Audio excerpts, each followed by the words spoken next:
పిత పుత్ర పవిత్రాత్మ నామమున ఆమెన్. సిఎస్ఎస్ఏ జ్ఞానవాణి ప్రేక్షకులకు శుభోదయం. ఈరోజు మనం అమ్మ ఆరోగ్యమాతను గురించి తెలుసుకుందాము.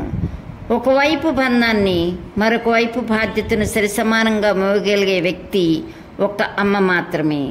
అలాంటి అమ్మ మన మరియమ్మకు, ఆరోగ్యమాతకు మనం ఏమి రుణం ఇచ్చి తీర్చుకోగలం? ఈ లోకంలో ఏమి స్వార్థం లేకుండా కల్మషం లేని ప్రేమను కేవలం ఆ మరియ తల్లి మాత్రమే పంచగలదు. అమ్మ మరియ తల్లి, నీవు నా తల్లివైనందుకు నీకే నా మనస్సు మాంజలి. మరియ తల్లి మనందరికీ దయ, ప్రేమ, జాలి తగిన వాటన్నిటికీ నిదర్శనం. ఈ ప్రపంచంలో ఎన్ని బాధలు, కష్టాలు, జయాపజయాలు ఉన్నా అన్నిటినీ భరిస్తుంది అమ్మ. ఎక్కడైతే సంతోషం, ప్రేమ ఉంటాయో అక్కడ మన మరియ తల్లి ఉంటుంది. అమ్మ అనే పదంలో ఆప్యాయత, అనురాగం, ఆనందం, ఆత్మీయత, ఆదర్శం, కమ్మదనం, తీయదనం ఇంకా ఎన్నెన్నో కనిపిస్తాయి. ఆ తల్లి ఆరోగ్యమాత మనందరికి మంచి ఆరోగ్యం ఇచ్చి కాపాడే తల్లి. ప్రపంచంలో ఏ ప్రాంతంలోనైనా, ఏ దేశంలోనైనా సంస్కృతులు మారవచ్చు, కానీ మన ఆరోగ్యమాత, ఆ తల్లి ప్రేమ మాత్రం మారదు. మనకి చిన్న బాధ కలిగిన అమ్మను మాత్రమే తలంచుకుంటాం. ఆరోగ్యమాత అంటే ఓ అనుభూతి, ఓ అనుబంధం, ఓ ఆప్యాయత, ఎప్పుడూ మనల్ని గురించే ధ్యాస. అందుకే ఆ అమ్మ ఆరోగ్యమాత ఓ స్నేహితురాలు. ఈ ప్రపంచంలో అతి పేదవాడు, ధనం లేనివాడు, కానీ ఆ తల్లి మరియమాత ప్రేమ, ఆరోగ్యమాత ప్రేమ దక్కించుకున్నవాడు అత్యంత కోటీశ్వరుడు. ప్రేమానురాగాలకు, ఆప్యాయతకు మాతృమూర్తి ఆ తల్లి. అలాంటి అమ్మను గౌరవించటం మనందరి బాధ్యత. మరి అలాంటి తల్లిని అనగా జపమాలను జపించటం మన బాధ్యత. మరి భక్తితో జపించుదామా? ఈ లోకం మనది కాదు, శాశ్వతం కాదు. దేవమాత ప్రార్థనలో మొదటి బిరుదు పరిశుద్ధ మరియమ్మ. మన అనురాగం ఆ తల్లి ఆరోగ్యమాత. మనం ప్రతిరోజు జపమాల జపించడం ద్వారా మనం ఎన్నెన్నో మేలులు పొందవచ్చు. పునీత బెర్నార్డు గారికి మరియ తల్లి అంటే చాలా ఇష్టం. మరియమాత పట్ల అమిత భక్తిని చూపించేవారు. వారు చిన్నప్పుడే వారి తల్లిని కోల్పోయారు. మరియ తల్లిని, ఆరోగ్యమాతని సొంత తల్లిగా ప్రేమించారు. అప్పటి నుండి ఆ తల్లిని సంరక్షిస్తూ వచ్చారు. ఒకసారి బెత్లెహేంలో జన్మించినటువంటి బాలయేసుని కళ్ళారా చూశారు. ఇది జపమాల జపించడం ద్వారానే జరిగింది. మరియ తల్లి దేవుని ప్రణాళిక ప్రకారం దేవుని ద్వారంగా పంపబడింది. పిల్లలకి నడక రానప్పుడు తల్లి నేర్పిస్తుంది.